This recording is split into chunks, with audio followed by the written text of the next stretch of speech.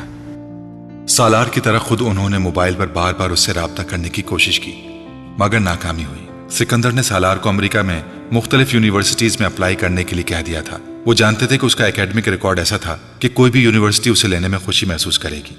امامہ نے سالار کو دوبارہ فون نہیں کیا تھا، حالانکہ سالار کا خیال تھا کہ وہ اسے دوبارہ فون کرے گی اور تب وہ اسے بتا دے گا کہ وہ اس نکاح نامے میں پہلے ہی طلاق کا حق دے چکا ہے اور وہ نکاح نامے کی کاپی بھی اس کے حوالے کر دے گا۔ وہ اس سے یہ بھی کہہ دے گا کہ اس نے اس کے ساتھ صرف ایک مذاق کیا تھا۔ مگر امامہ نے اس سے دوبارہ رابطہ قائم نہیں کیا اور نہ ہی سالار نے اپنے پیپرز میں اس نکاح نامے کو دوبارہ دیکھنے کی زحمت کی، ورنہ وہ بہت پہلے وہاں اس کی عدم موجودگی سے واقف ہو جاتا۔ جس دن وہ آخری پیپر دے کر گھر واپس آیا، سکندر عثمان کو اس نے اپنا منتظر پایا۔ تم اپنا سامان پیک کر لو، آج رات کی فلائٹ ہے، تم امریکہ جا رہے ہو کامران کے پاس۔ کیوں پاپا اس طرح اچانک؟ سب کچھ ٹھیک تو ہے؟ تمہارے علاوہ سب کچھ ٹھیک ہے، سکندر نے تلخی سے کہا۔ مگر پھر آپ مجھے اس طرح اچانک کیوں بھیج رہے ہیں؟ یہ میں تمہیں رات کو ایئرپورٹ چھوڑنے کے لیے جاتے ہوئے بتاؤں گا، فی الحال تم جا کر اپنا سامان پیک کرو۔ بابا پلیز آپ مجھے بتائیں، آپ مجھے کیوں اس طرح بھجوا رہے ہیں؟ سالار نے کمزور احتجاج کیا۔ میں نے کہا نا میں تمہیں بتا دوں گا، تم جا کر اپنا سامان پیک کرو ورنہ میں تمہیں سامان کے بغیر ہی ایئرپورٹ چھوڑاؤں گا، سکندر نے اسے دھمکایا۔ وہ کچھ دیر انہیں دیکھتا رہا، پھر اپنے کمرے میں چلا گیا۔ اپنا سامان پیک کرتے ہوئے الجھے ہوئے ذہن کے ساتھ وہ سکندر عثمان کے اس اچانک فیصلے کے بارے میں سوچتا رہا۔ پھر اچانک اس کے ذہن میں جھماکا سا ہوا۔ اس نے اپنے دراز کھول کر اپنے پیپرز نکالنا شروع کر دیے۔ وہاں نکاح نامہ نہیں تھا۔ اسے ان کے فیصلے کی سمجھ آ گئی تھی اور اسے پچھتاوا ہوا کہ اس نکاح نامے کو اتنی لاپرواہی سے وہاں کیوں رکھا تھا۔ وہ نکاح نامہ سکندر عثمان کے علاوہ کسی اور کے پاس نہیں ہو سکتا تھا، کیونکہ ان کے علاوہ کوئی اور اس کمرے میں آنے اور اس کی دراز کھولنے کی جرت نہیں کر سکتا تھا۔ اس کے ذہن میں اب کوئی الجھن نہیں تھی۔ اس نے بڑی خاموشی کے ساتھ اپنا سامان پیک کیا۔ وہ اب صرف سوچ رہا تھا کہ سکندر عثمان سے ایئرپورٹ جاتے ہوئے کیا بات کرے گا۔ رات کو ایئرپورٹ چھوڑنے کے لیے صرف سکندر اس کے ساتھ آئے تھے، طیبہ نہیں۔ ان کا لہجہ اور انداز بے حد روکھا اور خشک تھا۔ سالار نے بھی اس بار کوئی سوال نہیں کیا۔ ایئرپورٹ جاتے ہوئے سکندر عثمان نے اپنا بریف کیس کھول کر ایک سادہ کاغذ اور قلم نکالا اور بریف کیس کے اوپر رکھ کر اس کی طرف بڑھا دیا۔ اس پر سائن کر دو۔ یہ کیا ہے؟ سالار نے حیرانی سے سادہ کاغذ کو دیکھا۔ تم صرف سائن کرو، سوال مت کرو، انہوں نے بے حد روکھے انداز میں کہا۔ سالار نے مزید کچھ کہے بغیر ان کے ہاتھ میں پکڑا ہوا قلم لے کر اس کاغذ پر سائن کر دیا۔ سکندر نے اس کاغذ کو تہہ کر کے بریف کیس میں رکھا۔ بریف کیس دوبارہ بند کر دیا۔ جو کچھ تم کر چکے ہو اس کے بعد تم سے کچھ کہنا یا کوئی بات کرنا بیکار ہے۔ تم مجھ سے ایک کے بعد دوسرا اور دوسرے کے بعد تیسرا جھوٹ بولتے رہے، یہ سمجھتے ہوئے کہ مجھے تو کبھی حقیقت کا پتہ نہیں چلے گا۔ میرا دل تو چاہتا ہے کہ تمہیں امریکہ بھیجنے کے بجائے ہاشم مبین کے حوالے کر دوں کہ تمہیں انداز ہو اپنی حماقت کا، مگر میرا مسئلہ یہ ہے کہ میں تمہارا باپ ہوں، مجھے تمہیں بچانا ہی ہے۔ تم میری اس مجبوری کا آج تک فائدہ اٹھاتے رہے ہو، مگر آئندہ نہیں اٹھا سکو گے۔ میں تمہارا نکاح نامہ امامہ کے حوالے کر دوں گا، اور اگر مجھے دوبارہ یہ پتہ چلا کہ تم نے اس سے رابطہ کیا ہے یا رابطہ کرنے کی کوشش کر رہے ہو تو میں اس بار جو کروں گا تم اس کا اندازہ بھی نہیں کر سکتے۔ تم میرے لیے کافی مصیبتیں کھڑی کر چکے ہو، اب ان کا سلسلہ بند ہو جانا چاہیے، سمجھے تم؟ انہوں نے اکھڑے ہوئے لہجے میں کہا۔ وہ جواب میں کچھ کہنے کے بجائے کھڑکی سے باہر دیکھنے لگا۔ اس کے انداز میں عجب طرح کی لاپرواہی اور اطمینان تھا۔ سکندر عثمان بے اختیار چل گا۔ یہ ان کا وہ بیٹا تھا جو 150 پلس کا آئی کیو رکھتا تھا۔ کیا کوئی کہہ سکتا تھا کہ وہ سرے سے کوئی آئی کیو رکھتا بھی تھا یا نہیں؟ اگلے چند ماہ جو اس نے امریکہ میں گزارے تھے وہ اس کی زندگی کے مشکل ترین دن تھے۔ وہ اس سے پہلے بھی کئی بار سیر و تفریح کے لیے اپنی فیملی کے ساتھ اور ان کے بغیر امریکہ اور یورپ جاتا رہا تھا، مگر اس بار جس طریقے سے سکندر نے اسے امریکہ بھجوایا تھا، اس نے جہاں ایک طرف اسے مشتعل کیا تھا تو دوسری طرف اس کے لیے بہت سے دوسرے پرابلمز بھی پیدا کر دیے تھے۔ اس کے جو دوست اے لیول کے بعد امریکہ آ گئے تھے وہ امریکہ کی مختلف یونیورسٹیز میں پڑھ رہے تھے۔ وہ کسی ایک اسٹیٹ میں نہیں تھے۔ کچھ یہی حال اس کے رشتہ داروں اور کزنز کا تھا۔ خود اس کے اپنے بہن بھائی بھی ایک جگہ پر نہیں تھے۔ وہ اپنی فیملی سے اتنا اٹیچ نہیں تھا کہ ان کی کمی محسوس کرتا یا ہوم سکنس کا شکار ہوتا۔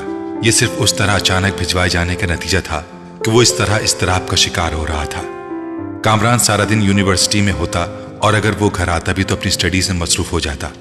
اس کے ایگزامز قریب تھے، جبکہ سالار سارا دن یا تو اپارٹمنٹ میں بیٹھا فلمیں دیکھتا رہتا یا پھر چینلز گھمانے میں مصروف رہتا، اور جب وہ ان دونوں کاموں سے بیزار ہو جاتا تو آوارہ گردی کے لیے نکل جاتا۔ اس نے وہاں اپنے قیام کے دوران نیو یارک میں اس علاقے کا چپا چپا چھان مارا تھا جہاں کامران رہ رہا تھا۔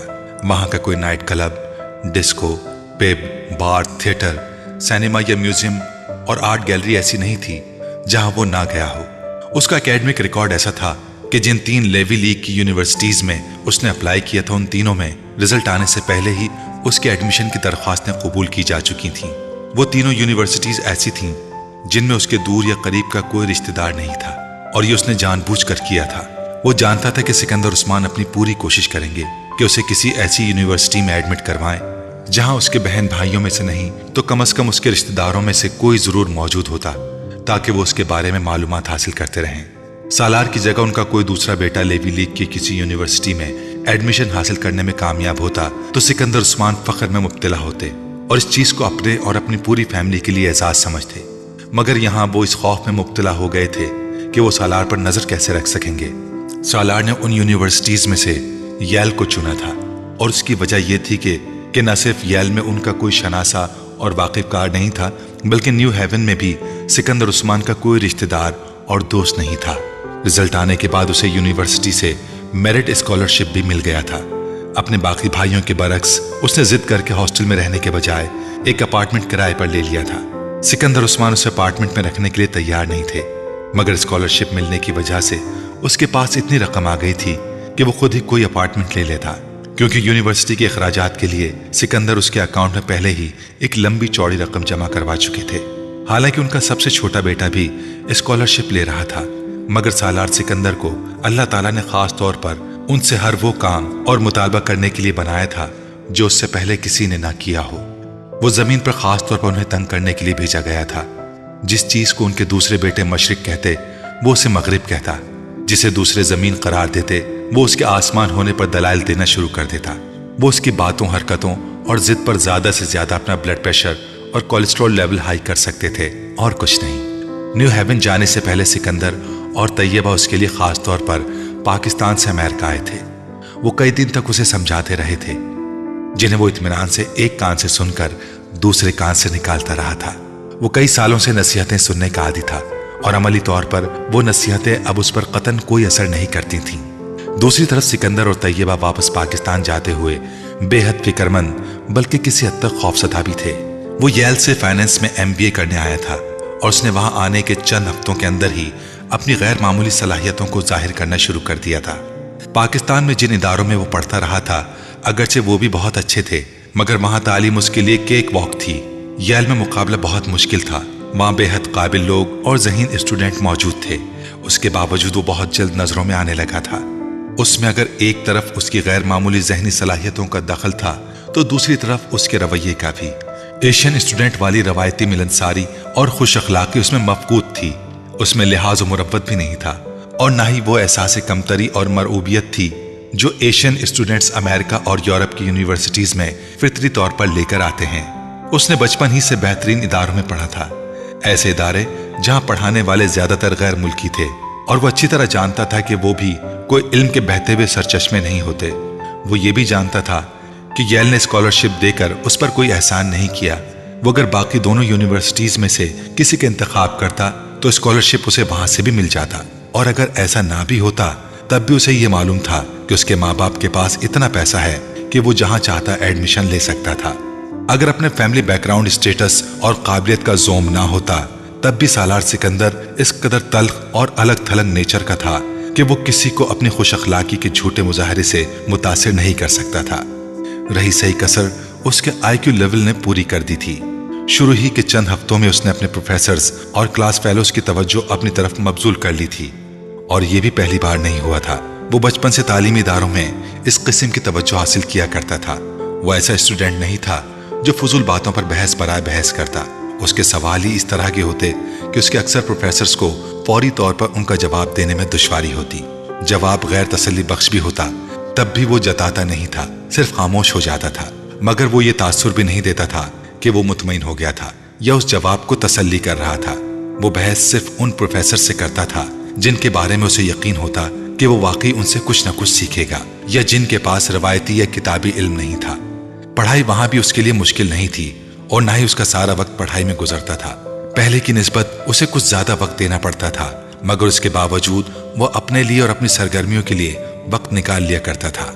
وہ وہاں کسی ہوم سکنس کا شکار نہیں تھا، کہ 24 گھنٹے پاکستان کو یاد کرتا رہتا، یا پاکستان کے ساتھ اس طرح کے عشق میں مبتلا ہوتا کہ ہر وقت اس کے کلچر کی ضرورت اور اہمیت کو محسوس کرتا۔ نہ ہی امریکہ اس کے لیے کوئی نئی اور اجنبی جگہ تھی، اس کے لیے اس نے وہاں موجود پاکستانیوں کو تلاش کرنے اور ان کے ساتھ روابط بڑھانے کی دانستہ طور پر کوئی کوشش نہیں کی۔ مگر وقت گزرنے کے ساتھ ساتھ خود بخود وہاں موجود کچھ پاکستانیوں سے اس کی شناسائی ہو گئی۔